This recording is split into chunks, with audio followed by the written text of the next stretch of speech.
Friends, welcome to my channel TV ಕಥೆಗಳು. ಬನ್ನಿ ಅಮೃತಧಾರೆ ಇವತ್ತಿನ ಹಂಚಿಕೆ ಏನಾಗುತ್ತೆ ಅಂತ ನೋಡ್ಕೊಂಬರೋಣ. ನೀವೇನಾದರೂ ನನ್ನ ಚಾನಲ್ನ ಫಸ್ಟ್ ಟೈಮ್ ನೋಡೋದಾದರೆ ಲೈಕ್ ಮಾಡಿ, ಶೇರ್ ಮಾಡಿ ಮತ್ತು ಸಬ್ಸ್ಕ್ರೈಬ್ ಮಾಡಿ. ಅಪ್ಪು ಮತ್ತು ಮಿಂಚು ಅವರು ಯಾವಾಗಲೂ ಕೂಡ ಸ್ವಲ್ಪ ವಿಷಯಕ್ಕೆ ಜಗಳ ಆಡ್ತಾ ಇರ್ತಾರೆ. ಗೌತಮ್ ಮತ್ತು ಭೂಮಿಕಾ ಅವರು ಕೂಡ ಅವರನ್ನು ಎಷ್ಟೋ ಸಮಾಧಾನ ಮಾಡಿದ್ರು. ಅವರು ಸಮಾಧಾನ ಆದ ಒಂದೇ ಕ್ಷಣದಲ್ಲಿ ಅವರು ಮತ್ತೆ ಜಗಳವನ್ನು ಪ್ರಾರಂಭ ಮಾಡ್ತಾ ಇದ್ರು. ಆದರೆ ಗೌತಮ್ ಅವರು ಕೂಡ ಅಪ್ಪು ಮತ್ತು ಮಿಂಚುನ ನೀವು ಇದೇ ರೀತಿಯಾಗಿ ಜಗಳ ಮಾಡ್ತಾ ಇದ್ದರೆ ನಿಮಗೆ ಇಬ್ಬರಿಗೂ ಕೂಡ ಬೋರ್ಡಿಂಗ್ ಶಾಲೆಗೆ ಸೇರಿಸ್ತೇನೆ.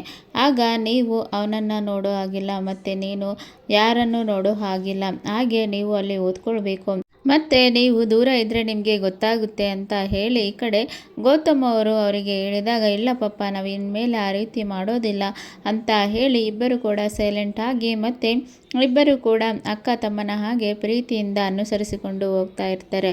ಮತ್ತು ಇಲ್ಲಿ ಕೂಡ ಮಹಿಮಾ ಅವರು ಕೂಡ ಹಾಸ್ಪಿಟ್ಲಿಗೆ ಹೋಗಿ ಎಲ್ಲವನ್ನು ಚೆಕ್ ಮಾಡಿಸಿಕೊಂಡು ಬರ್ತಾರೆ. ಹಾಗೆ ಮಗು ಕೂಡ ಆರಾಮಾಗಿ ಇರುತ್ತೆ.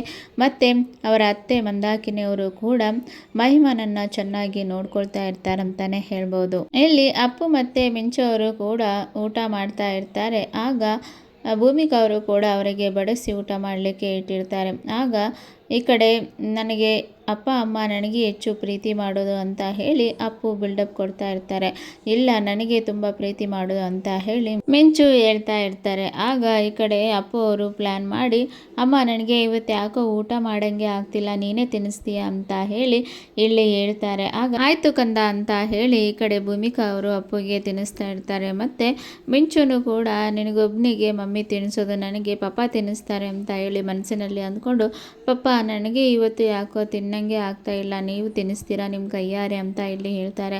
ಅಷ್ಟೇನಾ ಪುಟ್ಟ ಅಂತ ಹೇಳಿ ಈ ಕಡೆ ಗೌತಮ್ ಅವರು ಕೂಡ ಮಿಂಚುಗೆ ತಿನ್ನಿಸ್ತಾರೆ. ಹಾಗೆ ಇವರಿಬ್ಬರು ಕೂಡ ನನಗೆ ಜಾಸ್ತಿ ತಿನ್ನಿಸಿದ್ದು ಅಂತ ಹೇಳಿ ಅಪ್ಪು ಮಿಂಚು ಅವರು ಕೂಡ ಜಗಳ ಆಡ್ತಾ ಇರ್ತಾರೆ. ಆಗ ಗೌತಮ್ ಮತ್ತು ಭೂಮಿಕಾ ಅವರು ಇವರನ್ನು ಹೇಗೆ ಸಮಾಧಾನ ಮಾಡೋದು, ಇವರನ್ನು ಮನೆಯಲ್ಲಿ ಇಟ್ಕೊಳ್ಳಲ್ಲ, ನಿಮ್ಮನ್ನು ಹಾಸ್ಟೆಲ್ಗೆ ಹಾಕ್ತೇನೆ ಅಂತ ಹೇಳಿ ಜೋರಾಗಿ ಹೇಳುವಾಗ ಈ ಕಡೆ ಅಪ್ಪು ಮಿಂಚು ಅವರು ಕೂಡ, ಪಾಪ ನಾವಿನ್ಮೇಲೆ ಈ ರೀತಿಯಾಗಿ ಮಾಡೋದಿಲ್ಲ ಅಂತ ಹೇಳಿ ಅವರು ಕೂಡ ಸಮಾಧಾನದಿಂದ ಅಲ್ಲಿಂದ ಹೋಗ್ತಾರೆ. ಮತ್ತು ಶಕುಂತಲಾ ಮತ್ತು ಲಕ್ಷ್ಮೀಕಾಂತ್ ಅವರು ಮಾತಾಡ್ತಾ ಇರ್ತಾರೆ. ಆ ಜಯದೇವನನ್ನು ಯಾಕೆ ಬಿಡಿಸಿದೆ, ಅವನಿಗೆ ಒಂಚೂರು ಕನಿಕರನೇ ಇಲ್ಲ, ನಮಗೆ ಎಷ್ಟೆಲ್ಲ ತೊಂದರೆನ ಕೊಟ್ಟಿದ್ದಾನೆ, ಮತ್ತು ನೀನು ಅವನ ಮೇಲೆ ಕನಿಕರ ತೋರಿಸೋದು ಬಿಡು ಅಂತ ಹೇಳಿ ಈ ಕಡೆ ಲಕ್ಷ್ಮೀಕಾಂತ್ ಅವರಿಗೆ ಹೇಳ್ತಾ ಇರ್ತಾರೆ. ಆದರೆ ಈ ಕಡೆ ಲಕ್ಷ್ಮೀಕಾಂತ್ ಅವರು, ನಾನು ಸಾಕಿ ಬೆಳೆಸಿದ ಮಗ, ಅವನು ಹಾಳಾಗ್ತಿರೋದನ್ನು ನನ್ನ ಕೈಯಲ್ಲಿ ನೋಡೋಕ್ಕಾಗಲ್ಲ, ಅವನು ಬದಲಾಗಬೇಕು, ಅವನ ಮನಸ್ಸನ್ನು ಬದಲಾಯಿಸಬೇಕು ಅಂತ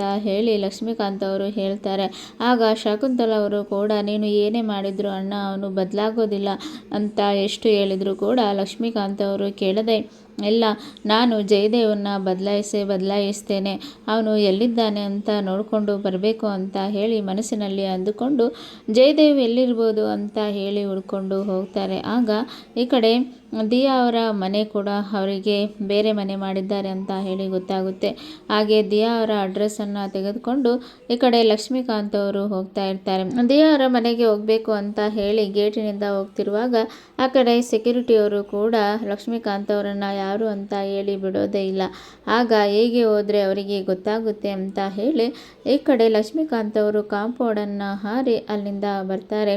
ಮತ್ತು ದಿಯಾ ಅವರು ಕೂಡ ಜಯದೇವ್ಗೆ ಎಲ್ಲ ರೀತಿಯ ಕೆಲಸವನ್ನು ಮಾಡಲಿಕ್ಕೆ ಕೊಟ್ಟಿರ್ತಾರೆ. ಆದರೆ ಜಯದೇವ್ ಅವರು, ನನಗೆ ಒಂದು ತುತ್ತು ಅನ್ನ ಮತ್ತು ಇರಲಿಕ್ಕೆ ಮನೆ ಸಿಕ್ಕರೆ ಸಾಕು ಅಂತ ಹೇಳಿ ಜಯದೇವ್ ಅವರು ಕೂಡ ಎಲ್ಲ ಕೆಲಸವನ್ನು ಮಾಡ್ತಾ ಇರ್ತಾರೆ. ಹಾಗೆ ಎಲ್ಲ ಪಾತ್ರೆಗಳನ್ನು ತೊಳೆದು ಮತ್ತು ಟೇಬಲ್ ಒರೆಸೋ ಪರಿಸ್ಥಿತಿಯಲ್ಲಿ ಕೂಡ ಜಯದೇವ್ ಅವರು ಬಂದಿರ್ತಾರೆ. ದಿಯಾ ಅವರು ಕೂಡ ಎಷ್ಟೇ ಮನೆಯಿಂದ ಹೊರಗೆ ಹಾಕಿದ್ರು ಕೂಡ ಜಯದೇವ್ ಹೋಗದೆ, ನಾನಿಲ್ಲೇ ನಿಮ್ಮ ಮನೆ ಕೆಲಸದವನಾಗಿ ಇದ್ದು ಬಿಡ್ತೇನೆ ಅಂತ ಹೇಳಿ ನಿನ್ನ ನಾಯಿಯಾಗಿ ನಾನು ಇರ್ತೇನೆ ಅಂತ ಹೇಳಿರ್ತಾರೆ. ಆಗ ಈ ಕಡೆ ದಿಯಾ ಅವರು ಮಾಡುತ್ತಿರುವ ಕೆಲಸವನ್ನು ನೋಡಿ ತುಂಬಾ ಖುಷಿ ಪಡ್ತಾ ಇರ್ತಾರೆ. ಮತ್ತು ಜಯದೇವ್ ಅವರು ಕೂಡ ಟೇಬಲನ್ನು ಒರೆಸ್ತಾ ಇರ್ತಾರೆ. ಆಗ ಅವರು ಸಿಗರೇಟನ್ನು ಸೇದಬೇಕು ಅಂತ ಹೇಳಿ ಅವರು ತುಂಬ ಅಡಿಷನ್ನಲ್ಲಿರುವಾಗಲೂ ಅವರ ಕೈಯೆಲ್ಲ ನಡುಗಲಿಕ್ಕೆ ಪ್ರಾರಂಭ ಆಗುತ್ತೆ. ಆಗ ಹೇಗಾದರೂ ಮಾಡಿ ಒಂದು ಸಿಗರೇಟನ್ನು ಕುಡಿಬೇಕು ಅಂತ ಹೇಳಿ ದಿಯಾ ಅವ್ರ ಹತ್ರ ಕರೀತಾರೆ. ಬೇಬಿ ಅಂತ ಇಲ್ಲಿ ಹೇಳ್ತಾರೆ. ಆಗ ಏನೋ ನಿಂದು, ಯಾಕೆ ಹಾಗೆ ಕಿರಿಸ್ತಾ ಇದ್ದೀಯಾ ಅಂತ ಹೇಳಿ ದಿಯಾ ಅವರು ಬರ್ತಾರೆ. ಬೇಬಿ, ಒಂದು ಸಿಗರೇಟನ್ನು ಕೊಡು ನನಗೆ ಸಾಕು ಅಂತ ಇಲ್ಲಿ ಹೇಳ್ತಾ ಇರ್ತಾರೆ.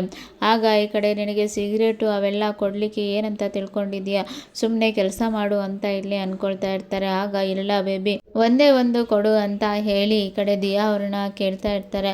ಆಗ ಅದೇ ಸಮಯಕ್ಕೆ ಈ ಕಡೆ ಲಕ್ಷ್ಮೀಕಾಂತ್ ಅವರು ಕೂಡ ಕಾಂಪೌಂಡ್ ಹಾರಿ ಬಂದು ನೋಡ್ತಾ ಇರ್ತಾರೆ. ಆಗ ದಿಯಾ ಅವರು ಕೂಡ ಜಯದೇವ್ನನ್ನ ತುಂಬಾನೇ ಕಾಡಿಸ್ತಾ ಇರ್ತಾರೆ. ದಿಯಾ ಅವರು ಕೂಡ ಸಿಗರೇಟನ್ನು ತಂದು ಒಂದೇ ಒಂದು ಸಿಗರೇಟನ್ನು ತಗೊಳ್ಬೇಕು ಅಂತ ಇಲ್ಲಿ ಹೇಳ್ತಾ ಇರ್ತಾರೆ. ಆಗ ಈ ಕಡೆ ಜಯದೇವರು ನಿನ್ನ ಕಾಲಿಗೆ ಬೀಳ್ತೇನೆ, ಒಂದೇ ಒಂದು ಕೊಡು ಬೇಬಿ ಅಂತ ಹೇಳಿ ಈ ಕಡೆ ತುಂಬಾನೇ ಅವರನ್ನ ಸತಾಯಿಸ್ತಾ ಇರ್ತಾರೆ. ಆಗ ದಿಯಾ ಅವರು ಕೂಡ ಜಯದೇವ್ನನ್ನ ಆಟ ಆಡಿಸ್ತಾ ಇರ್ತಾರೆ. ಹಾಗೆ ಜಯದೇವರಿಗೆ ಅವರು ತಕ್ಷಣ ಕೊಡೋದಿಲ್ಲ, ಆದ್ರಿಂದ ಅವರ ಕೈಯೆಲ್ಲ ನಡಗಲಿಕ್ಕೆ ಸ್ಟಾರ್ಟ್ ಆಗುತ್ತೆ. ಆಗ ದಿಯಾ ಅವರು ಯಾಕೆ ಜಯದೇವ್ ಕೈಯೆಲ್ಲ ನಡುಗ್ತಾ ಇದೆ ಅಂತ ಇಲ್ಲಿ ಅಂತ ತಮಾಷೆ ಮಾಡ್ತಾ ಇರ್ತಾರೆ. ಆಗ ಜಯದೇವರು ಬೇಬಿ ಒಂದು ಕೊಡು ಸಾಕು ಅಂತ ಹೇಳಿ ತುಂಬಾನೇ ಕೇಳ್ತಾ ಇರ್ತಾರೆ. ಆದರೆ ಎಷ್ಟು ಕೇಳಿದ್ರು ಕೂಡ ಈ ಕಡೆ ದಿಯಾ ಅವರು ಕೊಡ್ತಾ ಇರೋದಿಲ್ಲ. ಆಗ ಈ ಕಡೆ ಲಕ್ಷ್ಮೀಕಾಂತ್ ಅವರು ಎಲ್ಲವನ್ನ ನೋಡ್ತಾ ಇರ್ತಾರೆ. ನೋಡಿ ಏ ದಿಯಾ ಏನು ಮಾಡ್ತಾ ಇದೀಯಾ ಅಂತ ಹೇಳಿ ಕಿರಿಸ್ತಾರೆ. ಆಗ ಒಂದೇ ಸಮನೆ ಈ ಕಡೆ ದಿಯಾ ಅವರು ಮತ್ತು ಜಯದೇವ್ ಅವರು ಕೂಡ ಎಲ್ಲರೂ ಲಕ್ಷ್ಮೀಕಾಂತನನ್ನ ನೋಡ್ತಾರೆ. ಆಗ ಈ ಕಡೆ ದಿಯಾ ನೀನೇನು ಮಾಡ್ತಾ ಇದೀಯಮ್ಮ ಅಂತ ಹೇಳಿ ಇಲ್ಲಿ ಕೇಳ್ತಾರೆ. ಅಂಕಲ್ ನೀವೇನು ಇಲ್ಲಿ ಅಂತ ಇಲ್ಲಿ ಹೇಳ್ತಾರೆ. ದಿಯಾ ನಾನು ಆಗ್ಲಿಂದ ನಿಮ್ಮನ್ನು ನೋಡ್ತಾ ಇದ್ದೇನೆ, ನೀನು ಜಯದೇವ್ಗೆ ಯಾಕೆ ಈ ರೀತಿಯಲ್ಲಿ ಟಾರ್ಚರ್ ಕೊಡ್ತಾ ಇದ್ದೀಯಾ ಅಂತ ಇಲ್ಲಿ ಹೇಳ್ತಾರೆ. ಆಗ ಈ ಕಡೆ ದಿಯಾ ಅವರು ಅಂಕಲ್ ನಿಮಗೆ ಮತ್ತು ನಮಗೆ ಎಲ್ಲ ಕೊಟ್ಟಿರೋ ಟಾರ್ಚರ್ನ ನೀವು ಮರೆತು ಬಿಟ್ರಾ, ನಮಗೆ ಎಷ್ಟೊಂದು ಸತಾಯಿಸಿದ್ದಾನೆ, ಆದ್ದರಿಂದ ನಾನು ಇವನ ಸಂಬಂಧವನ್ನೇ ಕಳ್ಕೊಂಡಿದ್ದೇನೆ, ನಾನು ಈಗ ಆರಾಮಾಗಿ ಇವನೇ ನನ್ನ ಕೈ ಕೆಳಗೆ ಕೆಲಸ ಮಾಡೋ ನಾಯಿ ಥರ ಇದ್ದಾನೆ, ಆದ್ದರಿಂದ ನಾನು ಈಗೆಲ್ಲ ಮಾಡ್ತಾ ಇದ್ದೇನೆ ಅಂತ ಇಲ್ಲಿ ಹೇಳ್ತಾರೆ. ದಿಯಾ ನಿನಗೆ ಸ್ವಲ್ಪ ಮನುಷ್ಯತ್ವನಾರು ಇದೆಯಾ, ನೀನು ಅವನ ಮನೆಯಲ್ಲೇ ಇದ್ದು ಅಷ್ಟು ಆಡಂಬರದಿಂದ ನಿನಗೆ ಎಷ್ಟೆಲ್ಲ ಅವನು ಪ್ರೀತಿ ತೋರಿಸಿ ಮನೆಯವರನ್ನೆಲ್ಲ ಎದುರು ಹಾಕ್ಕೊಂಡು ನಿನ್ನ ಮದುವೆ ಮಾಡಿಕೊಂಡು ನೀನು ಕೇಳಿದ್ನೆಲ್ಲ ಕೊಡಿಸ್ತಾ ಬಂದಲ್ಲಮ್ಮ, ಅದೇ ರೀತಿಯಾಗಿ ನೀನು ಇವನನ್ನು ನೋಡ್ಕೊಳ್ಳೋ ಬಿಟ್ಟು ಈ ರೀತಿ ಎಲ್ಲ ಟಾರ್ಚರ್ ಕೊಡ್ತಾ ಇದ್ದೀಯಾ ಅಂತ ಹೇಳ್ತಾ ಇರ್ತಾರೆ.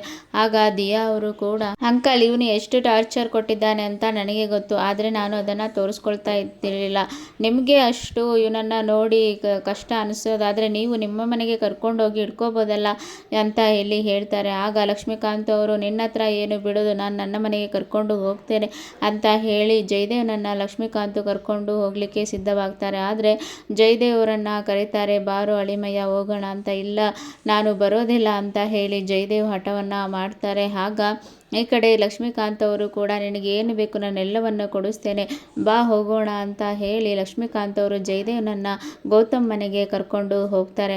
ಜಯದೇವ್ ಅವರು ಕೂಡ ಗೌತಮ್ ಮನೆಗೆ ಎಂಟ್ರಿ ಕೊಡ್ತಾರೆ. ಹಾಗೆ ಜಯದೇವ್ನನ್ನ ನೋಡಿ ಎಲ್ಲರೂ ಶಾಕ್ ಆಗ್ತಾರೆ. ಮತ್ತೆ ಇವನನ್ನ ಯಾಕೆ ಕರ್ಕೊಂಡ್ಬಂದ್ರಿ ಅಂತ ಹೇಳಿ ಶಕುಂತಲಾ ಅವರು ಹೇಳ್ತಾರೆ.